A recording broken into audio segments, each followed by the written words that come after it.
911, what is your emergency? I need help. I think there's something outside my house. Sir, if you could just calmly tell me what the situation is. One of those creatures is outside my house, I know it. I heard it moving around outside. It is highly unlikely, sir. Could you please just describe to me the situation and what is going on? It's one of those creatures from that incident that was all over the news a few days ago. It's here, and it's trying to get inside my house to do God knows what. Sir, since the incident, we have been getting calls non-stop from people claiming to have been in contact with these creatures. I can assure you that no one other than military personnel has even seen one in person. You're wrong. I've seen them. They look similar to humans, but they're bigger. Significantly bigger. They have extra limbs. Like some sort of humanoid insect hybrid. I've seen them. And there's one outside my house right now. Sir, how do you know those details about the creatures? They were never released to the public. Because I've seen them. And I'm telling you, I saw one moving around outside. Just calm down and tell me exactly what you hear and what you can actually see. I think it's circling the house. It's stopping every couple of seconds like it's listening for something. What is it listening for? Okay, sir. I'm going to need you to stay very quiet. Talk as low as you can. Stay away from the windows. What, so you believe me now? It's just a precaution. A precaution against what? Sir, please try to talk as quietly as possible. If one of these creatures really is outside of your home, you cannot let it hear your voice. We were warned that the creatures have a very acute sense of hearing, and if they get a good sense of what you sound like, then... And then what?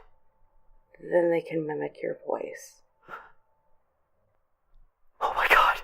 That's why you need to be as quiet as possible. Sir, hello? Sir, please respond if you're still there. Is everything okay? Sir, please respond.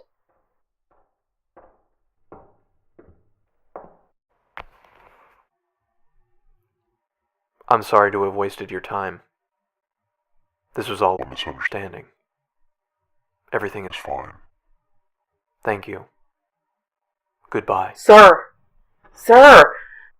Sir!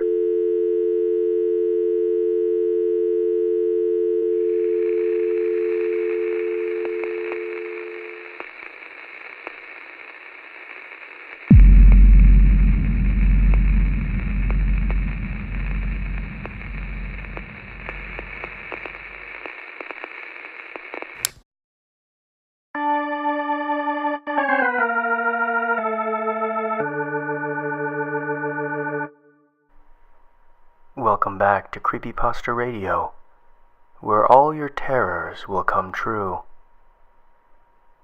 For our first story of the evening, we learn that not even the blind are immune to terror.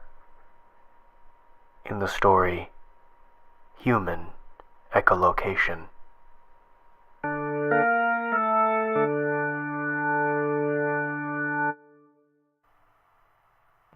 I've been blind since birth. This in and of itself is not what this is about, but it's a crucial part of the story. Throughout my life, I've used lots of kinds of assistive technology, braille keyboards, voice command apps, adapted smartphones. Recently, I tried human echolocation for the first time in my life. For those of you who don't know what this is, it's a technique emulating that of how bats find their prey in the dark. By making clicking noises with your mouth, you're able to hear the sound bounce off of objects that it hits, and in that way, see where objects are. A friend of mine, let's call her Jay, has seen a couple of videos about it on YouTube, and asked me if I've ever tried it.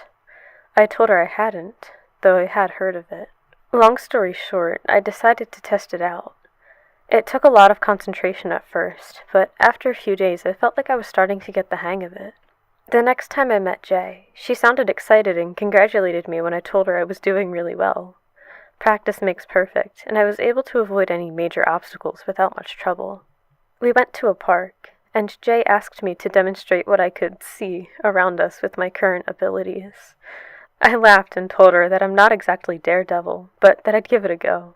After a few clicks, I told her I thought there was a small wall or building to our left, and a tall thing in front of us. It was blurrier for me to make out, so I guessed it was some kind of bush. Jay got quiet then, and had a hint of worry in her voice when she spoke again. Well, you're right about the wall, but there's nothing in front of us at all. Just grass? I froze. I knew that I was a beginner at this, but the sound clearly bounced off of something. It was much taller than a person, and only a few steps in front of us.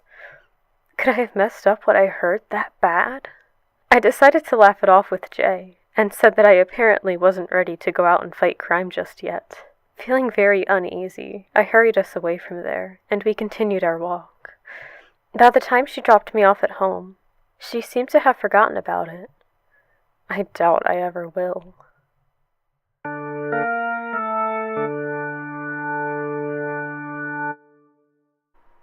A fine warning that just because something can't be seen doesn't mean it isn't there. Our next story of the evening shows that certain evils shouldn't be toyed with in the story Children of the Moon.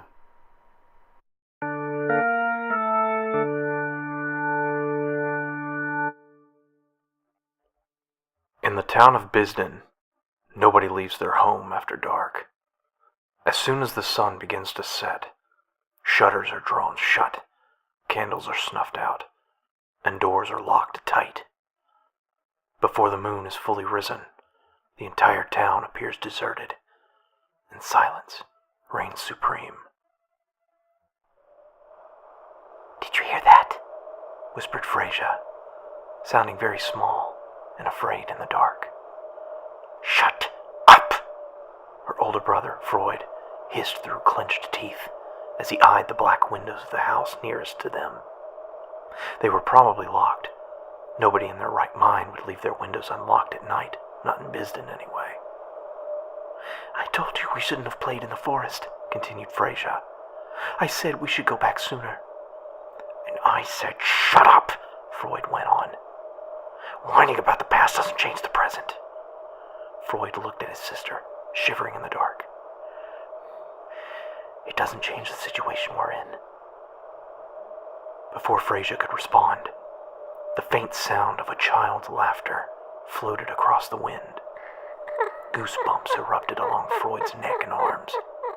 Something about the sound seemed wrong. "Maybe there's another..." Freud clasped his hand over Frasier's mouth. Pulling her in close, he shrank back into the shadows of the alley. Again, the unearthly sound drifted across the air. Frasier tensed in Freud's arms as she realized the magnitude of their situation. A child's voice, oddly distorted, broke the silence of the night like a fist through glass. Come out, wherever you are." The thing lumbered across the mouth of the alley, just a few feet from Freud and Frasier's hiding place. It was roughly the size of a child, yet shuffled with its arms hanging grotesquely close to the ground, making its disproportionate body appear markedly ape-like. It was completely nude, and had skin so shockingly white that it reflected the glow from the moon. The thing turned its shimmering bald head toward the alley as it crossed. Its face was perfectly smooth, entirely devoid of feature, save for an impossibly wide smile with thin lips the color of blood. The crimson slash of its mouth appeared to stretch from ear to ear. Freud felt warmth spread down his thigh as his bladder let go. Frasier whimpered. The thing froze mid-stride, its body becoming as rigid as stone. Slowly, it turned its torso until it was facing the alleyway. It took a tentative step forward. Frasier sucked in a sharp breath through her nose as she began to hyperventilate. Freud clamped his hand over her mouth, but he was too late. Impossibly fast, the thing twisted its head toward the hiding place, producing a sickening crackle from its neck. Found you. In the town of Bisden, nobody leaves their house after dark. Every day, young ones are sternly told to be home by dusk. They are told of the evil that haunts the streets at night. They are told to always remain silent because, if they hear you, the children of the moon will tear you limb from limb.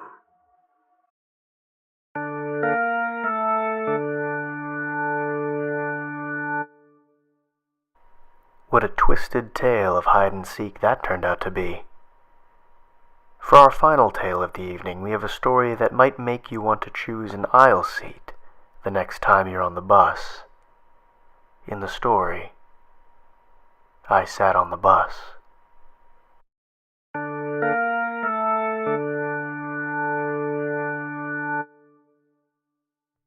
I sat on the bus, on my way to school, listening to music and paying little to no attention to the other students. At one of the stops, my mind snapped back to reality. I looked toward the small house. Tommy's house, I thought. A hand slipped through the drapes of the window and waved the bus driver to move on. He's sick, I thought, paying no large amount of attention to the situation. The day flew by. I watched the local news channel after school, and what I heard paralyzed me. Tommy's entire family was murdered that day by an unknown suspect. After hearing this news, I moved back up to my room and quietly fell asleep. The next day, I sat on the bus. We drove past Tommy's house, and the bus driver, unaware of Tommy's family's fate, stopped at his home. As I was about to get up and explain to her what had happened, something caught my eye. A pale hand slipped through the drapes of the window and waved the bus driver to move on. I sat on the bus, terrified.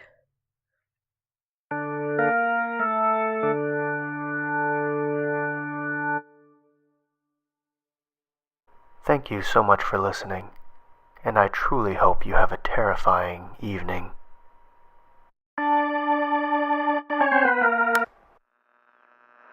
They would tune in all day, all night, and into the next morning.